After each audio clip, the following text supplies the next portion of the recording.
So hello students, मैं हूं चंद्रकांत मिश्रा और आज मैं आप लोगों के लिए लाया हूं मोस्ट इंपॉर्टेंट क्वेश्चन। ऐसे क्वेश्चन जो कई बार बोर्ड एग्जाम में पूछे गए हैं, क्लास 10th मैथमेटिक्स के क्वेश्चन हैं, उनको हम आज सॉल्व करेंगे। तो आइए देखते हैं एक एक करके हम क्वेश्चन को सॉल्व करते हैं। देखिए, फर्स्ट क्वेश्चन है, the lines representing the given pair of linear equations are non intersecting, which of the following statement is true. ये क्या है? नॉन इंटरसेक्टिंग है, मतलब पैरेलल जा रहे हैं। अब अगर नॉन इंटरसेक्टिंग है, आपको पता है नॉन इंटरसेक्टिंग है तो ये क्या होगा? इनके बीच कोई भी सोल्यूशन नहीं होगा। भाई इंटरसेक्ट नहीं कर रहे हैं तो सोल्यूशन क्या होगा? आपको पता है जब लाइन इंटरसेक्ट करते हैं कहीं पे ऐसे जा करके, तो जो पॉइंट ऑफ इंटरसेक्शन है यही क्या होता है? सोल्यूशन होता है। अब इंटरसेक्ट कर रहे नहीं रहे हैं तो मतलब क्या होगा? नो सोल्यूशन, कोई भी सोल्यूशन इनके बीच में नहीं होगा। और जब नो सोल्यूशन होता है तो इनको क्या बोला जाता है? इनकंसिस्टेंट बोला जाता है। ये सब यहाँ पूछा नहीं गया, बट मैं बता दे रहा हूँ ताकि फिर आपको काम आए। तो ये इनकंसिस्टेंट हो गया। अब इनकंसिस्टेंट के लिए क्या होता है? जब कोई सोल्यूशन ना हो उनके बीच, तब यानी लाइन पैरेलल जाती है। और कोई सोल्यूशन ना होने के लिए, तो इनकंसिस्टेंट होने के लिए क्या होना चाहिए? अब सोल्यूशन नहीं है तो इसका मतलब क्या? लाइन पैरेलल में नहीं है। पैरेलल होने की कंडीशन होती है a1 by a2 equal to b1 by, एक सेकेंड, हाँ, equal to b1 by b2 और equal to c1 by c2। ये होता है not equal to.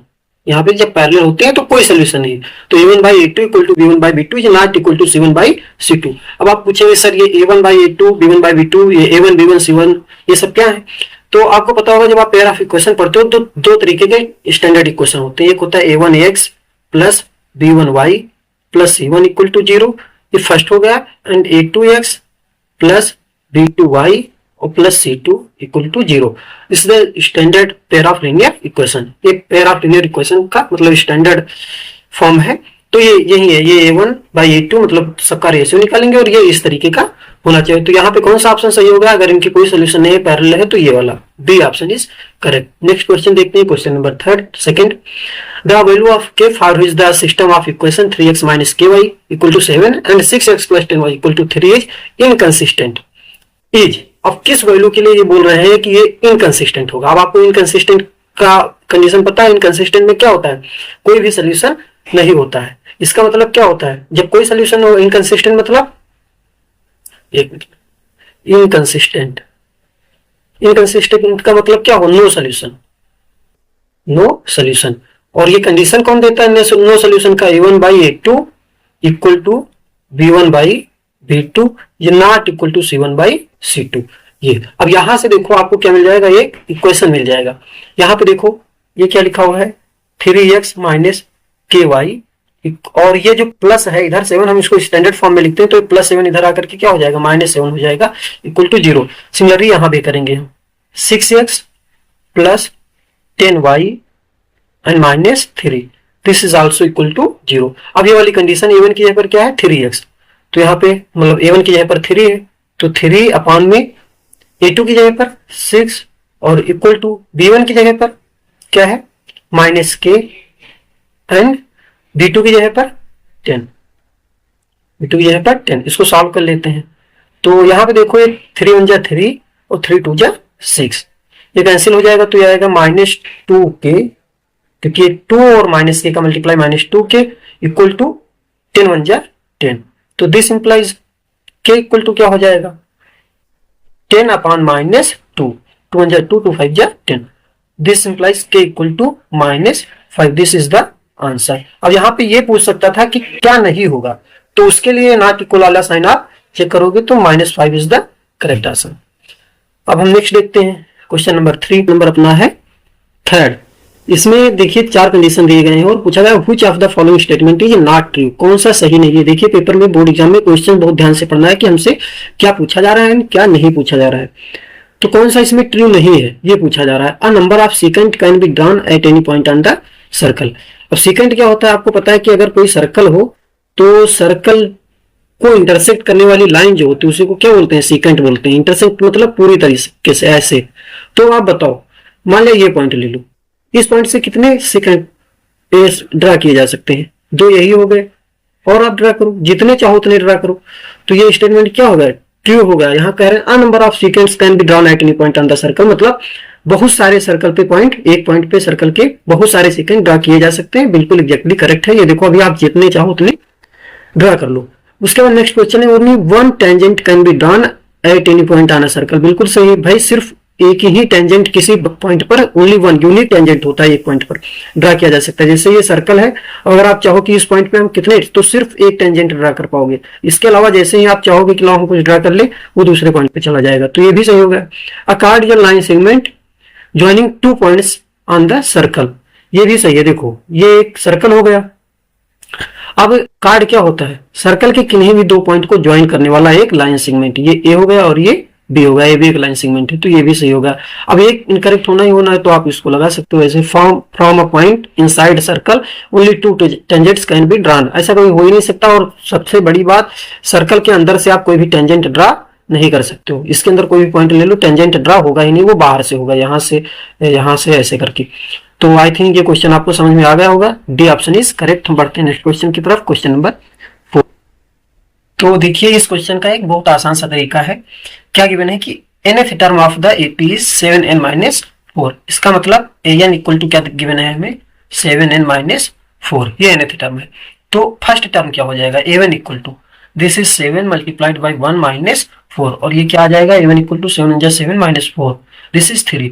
Similarly a2 equal to क्या हो जाएगा, 7 मल्टीप्लाइड बाई, जहां जहां n है वहां पर जब आप a1 निकालोगे तो n की वैल्यू 1 पुट कर दोगे, a2 निकालोगे तो n की वैल्यू 2 पुट कर दोगे, -4, ये क्या आ जाएगा, 7 2 14 - 4, this is 10। Similarly a3 verify करने के लिए, क्योंकि कॉमन डिफरेंस सेम आना चाहिए, तो 7 मल्टीप्लाइड बाई 3 और -4, दिस इज इक्वल टू 7 3 21 और -1, तो 21 माइनस ये क्या आ जाएगा, 18। अब आप देखो, सॉरी 4 माइनस हो रहा है ना, तो 17 बचेगा, 17। तो कॉमन डिफरेंस निकालना है आपको।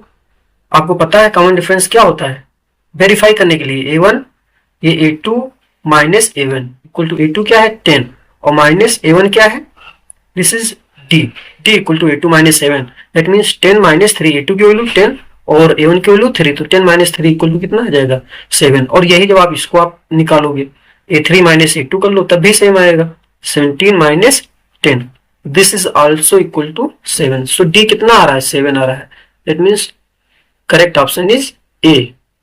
ठीक, कॉमन डिफरेंस, हाँ कॉमन डिफरेंस ही पूछा गया था। नेक्स्ट क्वेश्चन की तरफ बढ़ते हैं, क्वेश्चन नंबर 5 है, कहे 2 APs have the same common difference, the first term of one of these is -1 and that of the other is -8, यानी 2 APs हैं, उनका कॉमन डिफरेंस सेम है, the difference between fourth term is, मतलब उनके fourth term का difference क्या होगा। चलिए देखते हैं क्वेश्चंस को।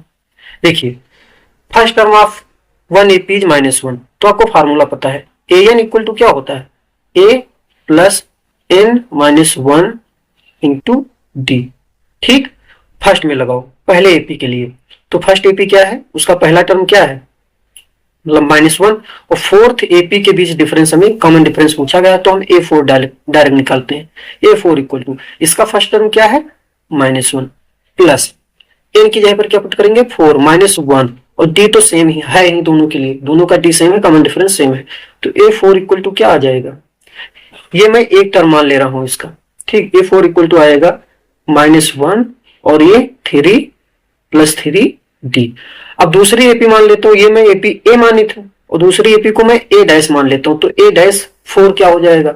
अब इसका पहला टर्म क्या है -8, तो यहां पे लिख देंगे इसको इक्वेशन नंबर फर्स्ट मान लो, तो ये -8 हो गया और प्लस 4 - 1 इंटू डी, तो ये क्या आ जाएगा, this implies a-4 equal to -8 और ये प्लस 3d।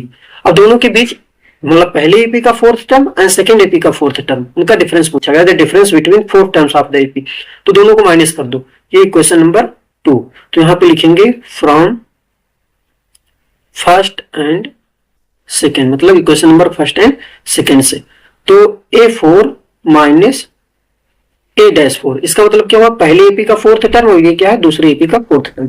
पहले एपी का फोर्थ टर्म क्या है -1 प्लस 3d, और दूसरी एपी का फोर्थ टर्म क्या है -8 प्लस 3d। देखो मिस्टेक नहीं करना है, पूरी एपी को सब्ट्रैक्ट करना है, तो ये क्या हो जाएगा -1 प्लस 3d और ये +8 हो जाएगा और ये -3d हो जाएगा, क्योंकि बाहर ब्रैकेट के माइनस का साइन लगा है। ये -3d प्लस 3d कैंसिल, ये माइनस माइनस कैंसिल, तो ये क्या आएगा +7।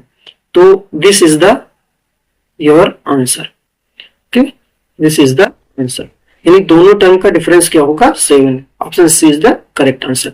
नेक्स्ट क्वेश्चन की तरफ बढ़ते हैं, क्वेश्चन नंबर 6 की तरफ। अब यहां पे देखो क्या गिवन है, if tan theta equal to 5/2 then 4 times of sin theta plus cos theta और divided by 4 sin theta minus cos theta equal to. बहुत सिंपल आंसर है गिवन दैट। यहाँ पे क्या है given tan theta equal to 5/2। tan theta कितना given है 5/2 given है, हमें सॉल्व क्या करना है ऊपर जो गिवन है, तो ये क्या है 4 sin theta plus cos theta divided by 4 sin theta minus cos theta. कुछ नहीं, यहाँ पे क्या करेंगे सिर्फ cos थीटा कॉमन ले रहे हैं, तो यहाँ पे जब हम cos थीटा कॉमन लेंगे तो अंदर क्या बचेगा 4 sin थीटा और डिवाइडेड बाई cos थीटा। अब यहाँ तो cos थीटा है नहीं, यहाँ पे cos थीटा नहीं है, यहाँ पे तो हम इसमें cos थीटा से डिवाइड कर देंगे, वो प्लस यहाँ से cos थीटा कॉमन हो गया तो यहाँ से बचेगा 1। सिमिलरली इधर भी हम क्या करेंगे cos थीटा कॉमन ले लेंगे, cos थीटा, तो यहाँ क्या बचेगा 4 sin थीटा अपॉन में cos थीटा, ठीक, और -1। अब समझ लो यहाँ पे देखो cos थीटा अगर मल्टीप्लाई करेंगे cos थीटा कट जाएगा, यहाँ 4 sin थीटा बचेगा और यहाँ प्लस में cos थीटा, यही आ जाएगा, कुछ नहीं किया, cos थीटा कैंसिल हो गया। अब देखो ये sin theta upon cos theta क्या होता है tan थीटा होता है, 4 टाइम्स ऑफ tan थीटा और प्लस 1 और divided by 4 times of tan theta minus 1। अब tan थीटा की वैल्यू आपको पता है 5/2, तो 4 times multiplied by 5/2 plus 1 and divided by 4 times of 5/2 minus 1। Solve कर लो, ये 2 × 2 और 2 × 4, तो 5 × 10 और प्लस 1 क्या आ जाएगा 11। 5 × 10 और प्लस 1 11, और यहां से भी 2 कैंसिल हो जाएगा, 2 × 2 2 × 4, 5 × 10 माइनस 1, यहाँ आ जाएगा 9, तो 11/9 this is the correct answer, 11/9। So option A is the correct option. Next देखते हैं 7th क्वेश्चन। लिखा है theta is 30 degree then the value of tan theta is. बहुत सिंपल सा आंसर है इसका, 3 टाइम्स ऑफ tan थीटा है। तो गिवन है, देखो टेबल आपको पता होना चाहिए, मैं किसी क्लास में आपको टेबल बनाना बता दूंगा ताकि आपको वैल्यूज याद रहे। सारे सबका ऐसे रटना तो बड़ा मुश्किल होता है, लेकिन अगर वो आपको पता रहेगा तो 2 मिनट में आप निकालोगे। हालांकि धीरे धीरे प्रैक्टिस करते करते याद हो भी जाता है, इतना बड़ा कोई इश्यू नहीं। तो थीटा इक्वल टू कितना गिवन है 30 डिग्री।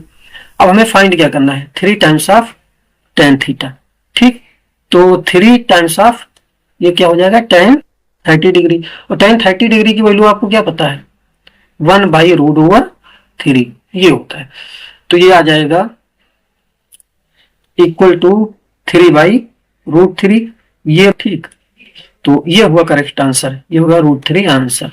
अब आपको ये यहाँ पे कंफ्यूजन होगी, देखो 3/√3 लिखा था ना, तो इसको 3 को क्या लिख सकते हैं √3 मल्टीप्लाइड बाई √3, और एक √3 ऑलरेडी नीचे था तो इससे कट गया, √3 बचा। इस तरीके से आप यहाँ लिख सकते हो, ठीक, तो ये हो गया आंसर। हालांकि इतना सिंप्लीफाई करने की कोई जरूरत नहीं है, सीधे सी ऑप्शन आपको गिवन है, तो this is the correct answer. अगर ऐसे भी पूछता तो देखो यहीं पे हमारा आंसर आ गया 3/√3, यही मैच कर रहा था, कट करने की कोई जरूरत नहीं थी। तो एक बार देख करके, बेकार में सिंप्लीफाई करने की कोई जरूरत नहीं थी, आपको देख करके सॉल्व करना है। Next question, question number 8। In a bag containing 24 balls, 4 are blue, यानी 4 उसमें से ब्लू है, 11 आर ग्रीन, 11 ग्रीन है, and the rest are white, और बाकी सब व्हाइट है। 4 क्या हो गए एंड रेस्ट आर व्हाइट। क्या है, एक बैग है, ठीक, बैग में कितनी बॉल्स हैं 24 बॉल्स हैं, इसमें से 4 ब्लू है, ब्लू कितने हैं 4, और 11 कितने हैं, कौन से हैं 11 है ग्रीन, और रेस्ट व्हाइट है। व्हाइट कितने बच्चे, देखो 24 टोटल थे, 11 और 4 15, और इसमें से कितने बच्चे 9 क्या हो गए व्हाइट बॉल हो गए। ये मैंने डायरेक्ट निकाल दिया है, ऑब्जेक्टिव टाइप क्वेश्चन है, मुझे नहीं लगता इतना ज्यादा एक्सप्लेन करने की जरूरत है। अभी हम निकालेंगे प्रोबेबिलिटी। यहाँ क्या बोला गया है, probability that brown ball is white in colour is, मतलब व्हाइट बॉल निकलने की प्रोबेबिलिटी हमें पता करना है। तो probability of brown white ball, इसको मैं PW से डिनोट कर रहा हूँ। ये क्या होता है, नंबर ऑफ फेवरेबल इवेंट्स, मतलब हमारे अकॉर्डिंग जितने इवेंट हो सकते हैं, और नंबर ऑफ पॉसिबल आउटकम्स, ठीक, जितने पॉसिबल है टोटल आउटकम्स। तो अभी आप देखो फेवरेबल, हमारे फेवर में कितने आउटकम्स हो सकते हैं 9, क्योंकि अंदर बॉल कितने हैं व्हाइट, 9 बॉल है, 9 ही आ सकते हैं, तो ये 9 हो गया। और टोटल पॉसिबल आउटकम्स कितने हो सकते हैं 24, क्योंकि टोटल बॉल 24 है, तो ये हो गया 24। अभी डिवाइड कर देंगे, 3 1 जा 3, 3 8 जा, तो ये क्या आ जाएगा 3/8। This is the correct answer. So option C B is correct. Moving to the next question. Next question की तरफ हम बढ़ते हैं। क्वेश्चन नंबर 9 में है, a point on the x axis divides the line segments joining the points a 2, -3 and b 5, 6 in the ratio 1:2। The point is, हमसे point पूछा गया। पहले देखो पॉइंट कहाँ पे है, एक्स एक्सिस पे।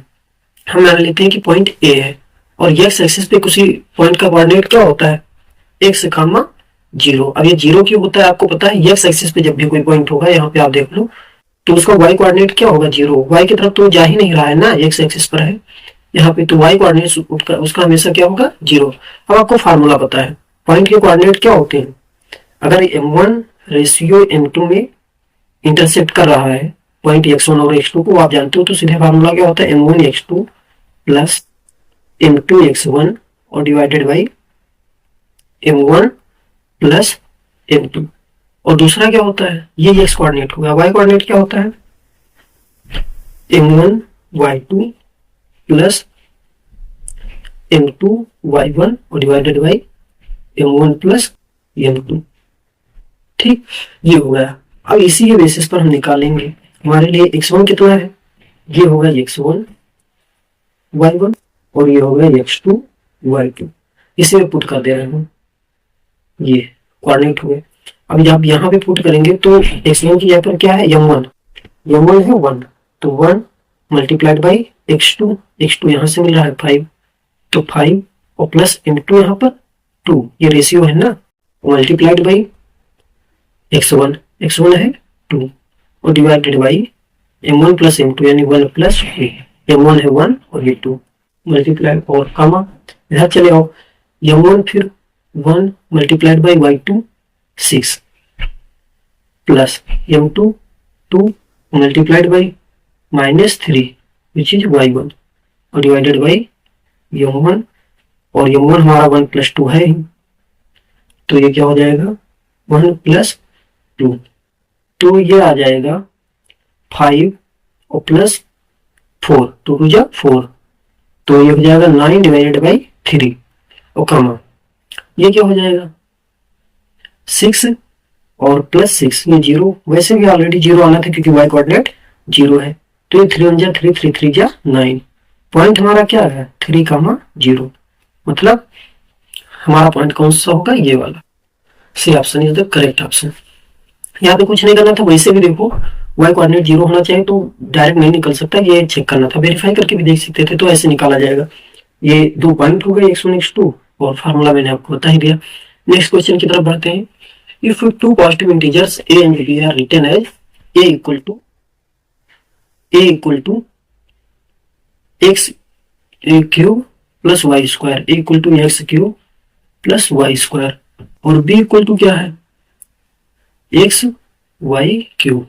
अब आपको बताना है x y are prime numbers, then the result obtained by the dividing the product of 2 positive integers by the LCM a comma b is, मतलब इनका एलसीएम पूछा गया है।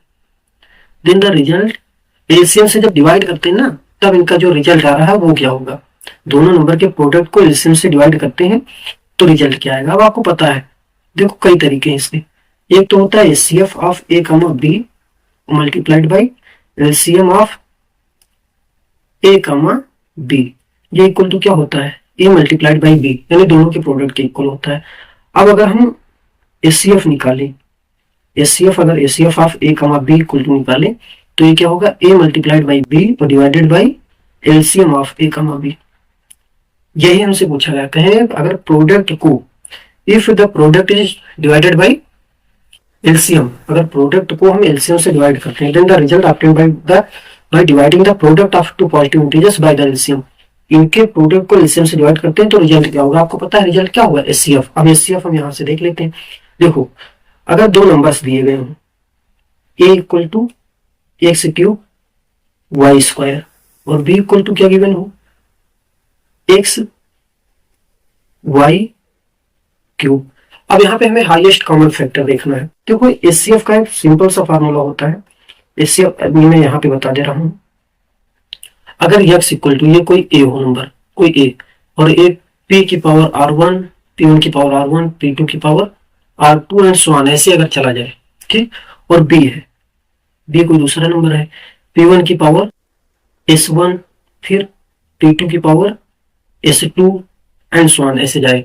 अब यहाँ पे ये p1 p2 ये तो प्राइम सेम ही होंगे क्योंकि प्राइम यूनिक होते हैं भाई। पहला प्राइम आप 2 लिखोगे, 2 का कुछ पावर होगा, फिर दूसरा 3 लोगे, 3 का कुछ पावर होगा, फिर तीसरा प्राइम 5 होगा, 5 का कुछ पावर लोगे, ऐसे ही। अब अगर हमें इनका एलसीएम निकालना है, LCM of A comma B, तो हमें कुछ नहीं करना है, यही जो पावर लिखे हैं ये लिख देना है, p1 की पावर, और p1 की पावर हमें क्या करना है एलसीएम के लिए, एलसीएम के लिए मैक्सिमम ऑफ p1 की जो मैक्सिमम पावर होगी r1 और s1 में से, r1 का s1 यही, और मल्टीप्लाइड बाई फिर p2 की पावर जो मैक्सिमम है, मैक्सिमम ऑफ ये वाली r2s2, ये हमें निकाल देना है।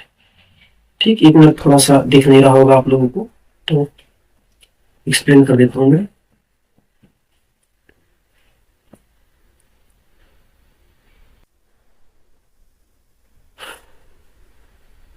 हाँ तो देखो अभी ये एलसीएम मान लिया निकाल, ये इधर रफ वर्क है, ठीक। हाँ एक सेकेंड, ये इधर ये rough work, LCM of A comma B, ये क्या निकल आएगा, ये निकलेगा p1 की पावर मैक्सिमम ऑफ, कुल मिलाकर के मैक्सिमम पावर ले लेना है, मैं ये समझाना चाह रहा हूँ, r1 s1, और इसी तरह जब p2 मल्टीप्लाइड बाई p2 करोगे तो p2 का भी जो मैक्सिमम पावर है s1 और r2 और s2 में से, r2 s2 में से जो मैक्सिमम पावर है ये। अब इसी तरह ये तो मैंने फार्मूला बता दिया। अब एचसीएफ में क्या करोगे, मिनिमम पावर ले लोगे, ज्यादा कुछ नहीं करना है, एचसीएफ में मिनिमम पावर, बस कुछ नहीं करना ये। तो अभी देखो यहाँ पे हमें क्या निकालना है, एचसीएफ निकालना है हमें, तो एचसीएफ के लिए हमें क्या कर लेना है, मैक्सिमम पावर ले लेना है। एचसीएफ ऑफ ए कमा बी इक्वल टू, पहला प्राइम कौन सा है एक्स, एक्स का एचसीएफ के लिए मिनिमम पावर लेना है, तो एक्स का पावर मैं इसी फार्मूला से बता रहा हूँ, मिनिमम ऑफ, एचसीएफ में मिनिमम लिया जाता है, एलसीएम में मैक्सिमम पावर, तो मिनिमम ऑफ यहाँ पे पावर कितना है 3, और यहाँ पे क्या है कितना है 1, मल्टीप्लाइड बाय दूसरा प्राइम y है, y का भी मिनिमम पावर, ऊपर 2 नीचे 3। जब दोनों का आप मिनिमम पावर लोगे तो ये क्या आएगा, x का मिनिमम पावर क्या है 1, जिसको लिखा नहीं जाएगा, y का मिनिमम पावर 2, बस यही आ गया एक्स वाई स्क्वायर। वैसे ही तो बहुत सिंपल सा लग सकता था कि डिवाइड करके देख ले, इनके प्रोडक्ट को कौन डिवाइड करा, दोनों का प्रोडक्ट करो और फिर एलसीएम निकाल के डिवाइड कर दो, तो एचसीएफ में आएगा, और एचसीएफ हमारा ये आ रहा है X Y square, that means option B is correct. तो ये हो गया हमारा करेक्ट ऑप्शन। बढ़ते हैं नेक्स्ट क्वेश्चन की तरफ, क्वेश्चन नंबर 11। हाँ तो क्वेश्चन नंबर 11 में बोले हैं the given linear polynomial y equal to f has 2 zeros, मतलब बताना है इसके कितने जीरोज होंगे। तो आपको पता है कोई भी ग्राफ, या मतलब अगर हाँ ग्राफ है तो x एक्सिस को जितनी जगह पर जितने पॉइंट पर इंटरसेक्ट करता है उतने उसके जीरोज होते हैं, और जो x का वो कोऑर्डिनेट होता है ना वही उसका सोल्यूशन होता है।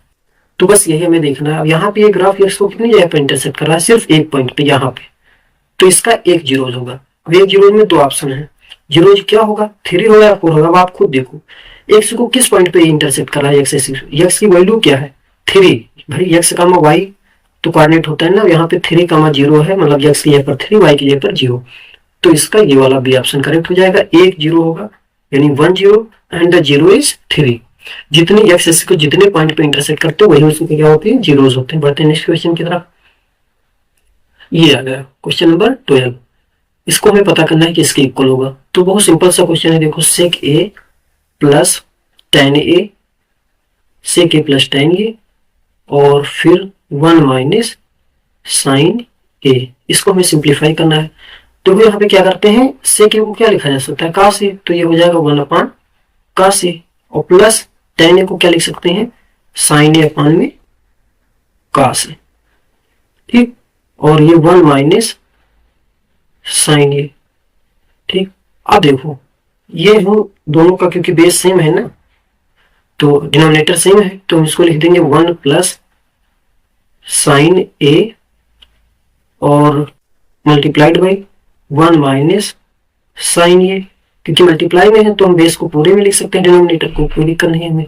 तो ये कहाँ से हो जाएगा इक्वल टू, अब ये ए प्लस बी, दूसरे ब्रैकेट में ए माइनस बी, ये क्या होता है A square minus B square, that means 1 का स्क्वायर, 1 का स्क्वायर क्या होता है 1, तो 1 माइनस साइन का स्क्वायर, तो साइन स्क्वायर ये और डिवाइडेड बाई कॉस ये, 1 माइनस साइन स्क्वायर ये इक्वल टू क्या होता है कॉस स्क्वायर ये डिवाइडेड बाई कॉस ये, तो ये कॉस ये से कट जाएगा, तो ये क्या आ जाएगा कॉस ये। यहाँ पे मैंने कौन सा रिजल्ट अप्लाई किया है, ये वाला, साइन स्क्वायर ये प्लस कॉस स्क्वायर ये इक्वल टू 1। अब यहाँ पे अगर कॉस स्क्वायर ये निकालना है तो हमें क्या हो जाएगा 1 माइनस साइन स्क्वायर ये इक्वल टू कॉस स्क्वायर ये। इसी आइडेंटिटी का हम बार बार यूज करते हैं, ये साइन स्क्वायर उधर गया तो 1 माइनस साइन स्क्वायर ये इक्वल टू कॉस स्क्वायर ये, उसी को यहाँ पे यूज किया गया। 1 माइनस साइन स्क्वायर ये की जगह पर हमने क्या पुट कर दिया कॉस स्क्वायर ये, कॉस से एक कॉस कैंसिल होगा, ये बच गया, तो this is the correct option. Next question की तरफ आते हैं। लिखा है if a pole 6 metre high cast a shadow 2 to 3 metre long on the ground. देखो सपोज करते हैं कि ये क्या है, ये पोल है जो 6 मीटर हाइट का है। अब इसका एक शैडो कैसे पड़ेगा, ऐसे पड़ेगा, 2√3 मीटर है, 2√3 मीटर है। अब कहें सन का इवोल्यूशन बताना है, इवोल्यूशन एंगल कौन सा होता है, ये वाला थीटा में बताना है। तो ये ए भी मान लेते हैं पोल है और ये सी। अब देखो tan थीटा इक्वल टू क्या होता है आपको पता है, tan थीटा इक्वल टू होता है परपेंडिकुलर अपॉन बेस, यानी पी अपॉन बी। परपेंडिकुलर क्या है ए बी और बेस क्या है बी सी, और ए बी की वैल्यू 6 मीटर और बी सी की वैल्यू 2√3 मीटर, 2 जा 2 और 2 3 जा 6, तो ये इक्वल टू आएगा 3√3। अब 3 को हम लिख सकते हैं √3 मल्टीप्लाइड बाई √3 और डिवाइडेड बाई √3, 3 से कैंसिल हो गया, तो this implies tan theta equal to क्या आ गया, tan थीटा इक्वल टू √3। अब बताओ थीटा की किस वैल्यू के लिए ये √3 होता है, थीटा की किस वैल्यू के लिए tan थीटा इक्वल टू √3 होता है। तो आपको पता है tan 60 degree equal to, since tan 60 degree equal to √3, हालांकि ये इनवर्स ट्रिग्नोमेट्री अप्लाई हो रहा है यहाँ पर, लेकिन उसका कोई बहुत नहीं है, तो आप यहाँ से कंपेयर कर सकते हो कि थीटा जो है वो कितना होना चाहिए 60 डिग्री होना चाहिए। तो this is the answer, theta equal to 60 degree, option ये is the correct option. Next question की तरफ, क्वेश्चन नंबर 14 है, if the perimeter and the area of a circle are numerically equal, दोनों इक्वल है। तो आपको पता है पेरीमीटर क्या होता है, perimeter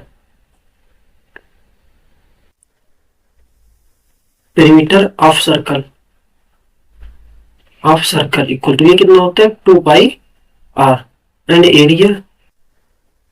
area of circle equal to pi r square, दोनों इक्वल है, since 2 pi r equal to pi r square, दोनों इक्वल है, तो ये क्या हो जाएगा पाई से पाई कैंसिल, आर से r square cancel, r square में 2 आर है ना, एक आर इस आर से कैंसिल हो गया, एक आर बचा, तो आर इक्वल टू क्या आ गया, आर इक्वल टू 2 आ गया, यानी रेडियस कितना है 2 यूनिट है। यहाँ पे हमें पता नहीं ना सेंटीमीटर मीटर, तो हम यूनिट लिख देंगे 2 यूनिट्स, ठीक 2 यूनिट्स हो गया, तो ऑप्शन ए इज करेक्ट।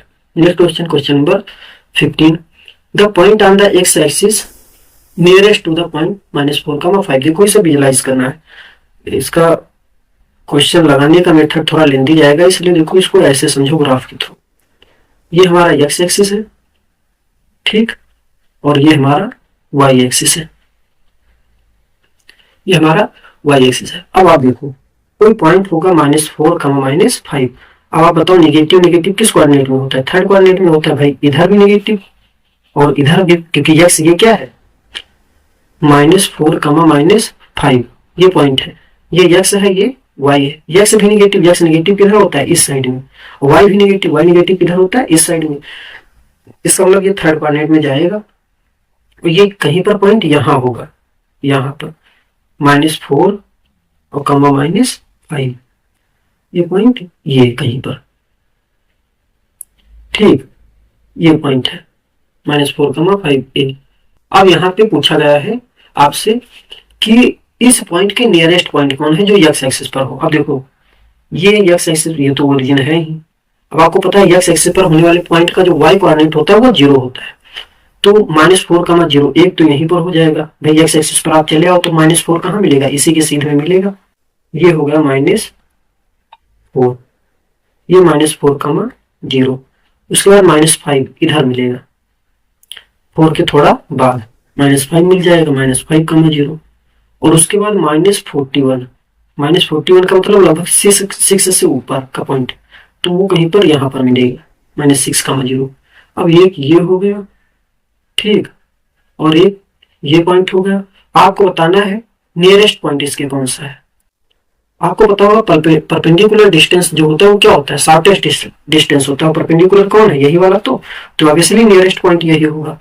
तो ये बी वाला देखने में भी आपको लग रहा है भाई सीधे जाओगे तब यहाँ जल्दी पहुंचोगे, या यहाँ से कोई चले तो इधर से जाके उठ के चले तो लाइन तक पहुंचेगा, सीधे जाएगा वो लाइन तक पहले पहुंचेगा। तो ये वाला ऑप्शन, बी वाला ऑप्शन एकदम करेक्ट है। ठीक, बढ़ते हैं नेक्स्ट क्वेश्चन की तरफ। Question number 16, which of the following gives the middle most observation of the median. Median, ये इसमें कुछ नहीं करना होता है, मीडियन जो है मिडिल मोस्ट ऑब्जर्वेशन होता है, ये आपको ध्यान रखना, याद रखना है। नेक्स्ट क्वेश्चन, क्वेश्चन नंबर 12, देखो लिखा है 2 cards of hearts and 4 cards of spades are missing from a pack of 52 cards. देखो अब स्पेड्स क्या होते हैं और ये हार्ट्स क्या होते हैं, क्लब्स क्या होते हैं, ये सब आपको पता होना चाहिए, तभी हम आपको क्वेश्चन सॉल्व करा पाएंगे। हालांकि मैं बता दे रहा हूँ जो ब्लैक, एक मिनट, ये जो ब्लैक कार्ड होता है, हेड भी बनाना पड़ेगा मुझको, बहुत दिक्कत होती है हेड बनाने में, ठीक, कुछ यूं, दिस इज ब्लैक, ठीक, हाँ ब्लैक ही मान लेते हैं। तो ये ब्लैक है, इसको क्या बोलते हैं, इसी को बोलते हैं स्पेड्स, स्पेड्स। अब एक रेड हार्ट होता है, उसको हार्ट बोला जाता है। अरे वाह, रेड वाला हार्ट तो बहुत जल्दी बन गया, बढ़िया भी बन गया। ये हार्ट है, ठीक, इसको हार्ट बोला जाता है। क्लब्स भी होते हैं, तो ये हो गया हार्ट्स और ये हो गए कार्ड्स। बाकी क्या होते हैं, ये एक क्लब्स होता है, ठीक, और 2 कार्ड्स होते हैं, ये एक ये और एक क्लब जिसको आप फ्लावर जैसा होता है, ये ये होते हैं, ठीक। ये ब्लैक होता है, मैंने इसको यहाँ पे रेड बना दिया, ये ब्लैक होता है एक्चुअली। अभी आपको सब समझ में आ जाएगा। ये कार्ड के बारे में थोड़ा थोड़ा नॉलेज होना चाहिए, मुझे तो ज्यादा है नहीं आइडिया। तो ये हो गया, ठीक। अब यहाँ पे बोले हैं 2 कार्ड्स ऑफ हार्ट्स, ये 2 कार्ड, ये हार्ट है, इसके गायब है, गायब क्या मतलब मिसिंग है, हाँ ठीक, तो गायब है।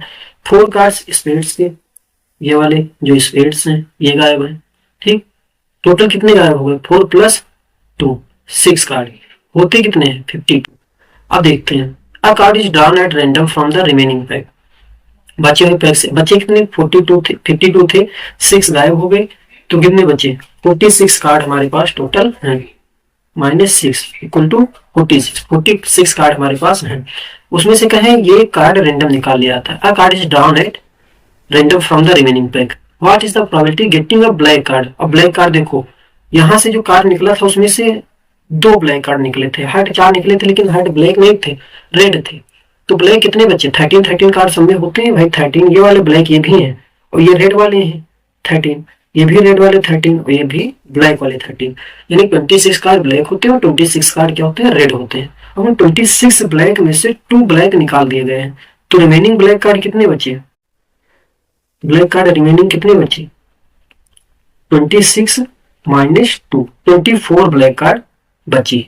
यहाँ पे आपको दिख नहीं रहा होगा तो मैं इसे इरेज कर देता हूँ। यहाँ पे ब्लैक कार्ड कितने बचे, 26 - 2, 24 ब्लैक कार्ड बचे। बात समझ में आ रही है। देखो 13 ये वाले ब्लैक थे और 13 ये वाले ब्लैक थे, टोटल 26 थे। तो इसमें के ब्लैक तो निकाल लिए गए, इसमें के नहीं निकाले, लेकिन इसमें के निकाले ना, तो 26 में से 2 ब्लैक माइनस हो गया, ब्लैक कितने बचे हमारे पास, 24। और टोटल कार्ड कितने बचे थे पहले जब सब माइनस कर लिए गए थे, 46। तो प्रोबेबिलिटी का फार्मूला क्या होता है, probability = number of favourable outcomes जो कि E होता है, और number of total possible outcomes जो कि S होता है। तो फेवरेबल, फेवरेबल हमारे फेवर में कितने आउटकम्स हो सकते हैं 24, क्योंकि 24 ब्लैक कार्ड है, दिस इज 24, और टोटल आउटकम्स कितने हो सकते हैं 46। तो ये टोटल कितना आ जाएगा, या डिवाइड जब आप करोगे तो 2 1 2, 2 2 4, और 2 1 2 2 4, और 2 3 तो ये आएगा 12/23। This is the probability 12/23। हालांकि यहाँ सॉल्व नहीं किया गया है, डी ऑप्शन ही करेक्ट है, यही 24/46 फर्दर सॉल्व नहीं किया गया है, तो कोई दिक्कत नहीं है। आप दिक्कत तो हाँ ध्यान रहे ऑप्शन आपको मिल जाए, फिर ढूंढो 12/23 तो गिवन ही नहीं है, ये वही लिखा है एक्चुअली 24/46। ठीक, दोनों सेम, इसको सिंप्लीफाई करोगे तो यही आएगा, ये आएगा 12 और अपॉन में ये 23, तो वही आंसर है। ठीक, ये भटकाने के लिए दे दिया गया आपको ताकि आप कंफ्यूज हो। Moving to the next question, देखो यहाँ पे पूछा गया upper limit of the modal class. तो सबसे पहले हमें मॉडल क्लास पता करना होगा। मॉडल क्लास के लिए हम क्या करेंगे, इसको कंटिन्यूअसली पुट करेंगे। तो देखो 140 से 145 के बीच में, अब 140 के नीचे कितने हैं 4, 140 के नीचे 4 है बिलो 140, तो 140 से 145 के बीच में कितने होंगे ये आपको बताना है। तो 140 से 145 के बीच में, 145 के नीचे कितने हैं 11, अब 11 में से आपको 4 माइनस कर देना है, तो ये जो बचेगा ना ये बचेगा 145 और 140 और 145 के बीच में। अभी आप यहां से समझो, देखो ये जो है ये 145 के नीचे वाले हैं, ये 145 है, 145 के नीचे कितने लोग हैं 4, और ये 140 है, और 145 के नीचे 11 लोग हैं, 11 लोग हैं। तो आपको 145 और 140 के बीच में बताना है, तो ये जो 45 के नीचे वाले हैं इनको माइनस कर दो, तो जो बचेंगे वो 145 और 140 के बीच वाले बचेंगे ना, और 140 के नीचे कितने लोग हैं 4, तो 4 को माइनस कर दोगे तो यहाँ पे कितना बचेगा 7। ठीक, अब इसी तरह 145 और 150 के बीच में सिमिलरली सेम कॉन्सेप्ट है, जो 145 के नीचे है ना उनको माइनस कर दो 150 में से, तो यहाँ पे क्या करोगे 29 माइनस 11, आपने क्वेश्चन सॉल्व किया होगा, कंटिन्यूसली माइनस किया जाता है, यहाँ बचेंगे 18, अब सिमिलरली यहाँ 50 रहेगा, सॉरी। ठीक, अब फिर एक सेकेंड 150, अब उसके बाद देखते हैं 150 से 155 के बीच में, तो 150 क्या है 150 से 155 के बीच में कितने लोग रहेंगे, तो 155 में कितने हैं 40, और उनमें से जो 155 के नीचे उनको माइनस कर दिया जाए 150 के नीचे, तो 150 के नीचे कितने हैं 29 जब आप माइनस करोगे तो यहाँ पे कितने बचेंगे 11, और उसके बाद फिर 155 से 160 के बीच कितने लोग हैं, तो सेम प्रोसेस 46 माइनस 40, 46 माइनस 40 ये आएगा 6 यहाँ से यहाँ, और फिर 160 से 165 के बीच में, तो यहाँ पे 51 और माइनस 46 कितने बचेंगे 4 और 1 5। अब जो सबसे ज्यादा फ्रीक्वेंसी होती है ना उसी को हम मॉडल क्लास बोलते हैं। तो मॉडल क्लास क्या है, ये मॉडल क्लास हो गया, और मॉडल क्लास का जो अपर लिमिट होता है ये अपर लिमिट है, ये लोअर लिमिट है, तो 150 क्या हो जाएगा अपर लिमिट हो जाएगा। This is the correct answer. तो मुझे लगता है समझ में आ गया होगा आपको। नेक्स्ट बढ़ते हैं 19-20 क्वेश्चन की तरफ, जिसमें आपको असर्शन और रीजन दिया जाता है। 2 क्वेश्चन दिए गए हैं, असर्शन है और रीजन है, आपको देखना पढ़ना और फिर ऑप्शन यहाँ पे ऊपर टिक करना है। तो पहला असर्शन गिवन है HCF of any 2 consecutive even natural number is always 2, मतलब बोल रहे हैं कि 2 consecutive इवन नेचुरल नंबर ले लो, हमेशा उनका एचसीएफ 2 ही आएगा, कोई भी ले लो आप। 2 और 4 का एचसीएफ क्या आएगा, ऑब्वियसली 2 ही आएगा। 4 और 6 का एचसीएफ 2 ही आएगा, तो ये एकदम करेक्ट है। कंसेक्यूटिव मतलब लगातार, कोई भी इवन नंबर स्किप नहीं करना है, तो इनका एचसीएफ हमेशा 2 ही आएगा, आप चेक कर सकते हो। अब उनका रीजन दिए हैं even natural numbers are divisible by 2, ठीक है गलत नहीं है तो हम ठीक ही मान सकते हैं। तो क्योंकि इवन नेचुरल नंबर 2 से डिविजिबल होते हैं, 2 से बड़ा कोई भी नंबर नहीं मिलेगा जो 2 कंसेक्यूटिव नेचुरल नंबर को साथ साथ डिवाइड कर सके, तो इसलिए ये सही बोल रहे हैं कि कंसेक्यूटिव नंबर इवन नंबर 2 से सभी डिवाइड होते हैं, और जो कंसेक्यूटिव है उनको सिर्फ 2 ही डिवाइड करेगा और कोई 2 नंबर डिवाइड नहीं करेंगे, मतलब दोनों को डिवाइड नहीं करेंगे, तो इसलिए ये क्या हो जाएगा सही हो जाएगा। तो ये तो सही होगा, ठीक है। नंबर 2 पर आते हैं, assertion ये, if the radius of sector of circle is reduced to the half and angle is doubled, क्या कह रहा है, रेडियस को हाफ कर दो और एंगल को ट्वाइस कर दो, क्या होगा, तो कह रहे perimeter of the sector remains the same, formula given है और फिर फार्मूला दे दिए, तो सही है भाई, सर्कल का जो पेरीमीटर होता है वो इसी से दिया जाता है, यस, जिसको कार भी बोल सकते हैं, और ये होता है पाई आर थीटा अपॉन में 180। एक्चुअली यहाँ पे आपको दिख नहीं रहा होगा, तो ये है, ये यस जो होता है वो गिवन होता है थीटा अपॉन 360 और multiplied by pi r, pi r, और ये जो स्टैंडर्ड फॉर्म होता है ये इसी का है 2 पाई आर, ये 2 पाई आर होता है, तो इसे डिवाइड कर दो तो ये क्या आ जाएगा, थीटा पाई आर अपॉन 180। अब यहाँ पे क्या बोले हैं कि अगर हम रेडियस को 1 2 जा और 2 1 3 जा, ठीक, अब यहाँ पर रेडियस को बोल रहे हैं कि हम ट्वाइस कर दें, तो कर दो भाई, सॉरी रेडियस को हाफ कर दें, क्या लिखा है, रेडियस टू हाफ, हाँ रेडियस को हाफ कर दो, तो ये थीटा और थीटा को ट्वाइस कर दो, तो थीटा को हमने ट्वाइस कर दिया और रेडियस को क्या करना है हाफ, तो रेडियस को r बाई 2 कर दिया और अपॉन में 180, कोई अंतर आ रहा है, ये 2 2 कट जाएंगे, फिर वही तो लिखा है थीटा पाई आर अपॉन 180, दिख रहा है आपको ना, नहीं दिख रहा होगा, तो मतलब यही सेम ही आना है, कोई बहुत बड़ा लॉजिक नहीं है, यस देखो सेम ही है, तो रीजन भी, असर्शन भी करेक्ट है और रीजन भी करेक्ट है, तो दोनों के असर्शन और रीजन करेक्ट है, तो यहाँ पे बोथ असर्शन ये and reason are true and reason R is the correct explanation of assertion ये, तो फर्स्ट ये इज द करेक्ट ऑप्शन। तो उम्मीद है मुझे आप लोगों को ये पूरे क्वेश्चन समझ में आ गए होंगे और प्रैक्टिस करते रहिए, नेक्स्ट 20 क्वेश्चन का, या फिर अभी तो ऑब्जेक्टिव टाइप के क्वेश्चन हो गए, अगले क्वेश्चन हम जो लाएंगे वो डिस्क्रिप्टिव टाइप के लॉन्ग आंसर, तो उनको प्रैक्टिस करेंगे, ठीक है, मिलते हैं नेक्स्ट क्लास में, थैंक यू।